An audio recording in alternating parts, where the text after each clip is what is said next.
Allez, on parle culture avant d'accueillir mes prochains invités. La culture, c'est pour tout le monde. Cette semaine à Saint-Quentin en Yvelines. Bonsoir Mélanie Poquet. Bonsoir Grégory. Alors pour le coup de cœur culture, vous parlez du babillage qui se déroule depuis le 6 avril. Les médiathèques babillent pour les tout petits. C'est ça. Alors l'instant des tout petits ne cesse de grandir. Grégory, il a aujourd'hui 7 ans. Mais comme toujours, le mois d'avril va tourner autour du livre, de la petite enfance, des comptines. Et la responsable de ce festival nous rappelle son but. On trouve très peu de spectacles sur la petite enfance.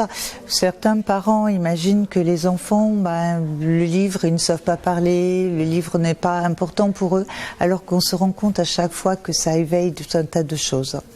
Alors, Babillage, Mélanie, se déroule jusqu'au 20 avril et c'est dans toutes les médiathèques de l'agglomération. Oui, et cette année, le thème, c'est le corps et c'est le mouvement. Alors, il y a de nombreux rendez-vous, des contes et des comptines, bien sûr, mais aussi des ateliers où les parents peuvent apprendre à signer, un moyen pour communiquer autrement avec son enfant et enrichir aussi la relation adulte-enfant.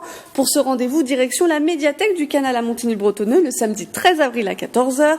Le français signé se décline aussi en racontine. Cette fois, ça se passe le samedi 20 avril à Morpas et à Elancourt pour les plus timides. Aussi, pourquoi ne pas vous laisser tenter par les spectacles où il y aura des histoires d'acrobates, de clowns, de souris et de cochons. Et des rendez-vous à vivre en famille pour ne rien rater. On fonce tout de suite sur le site kiosque.sqy.fr.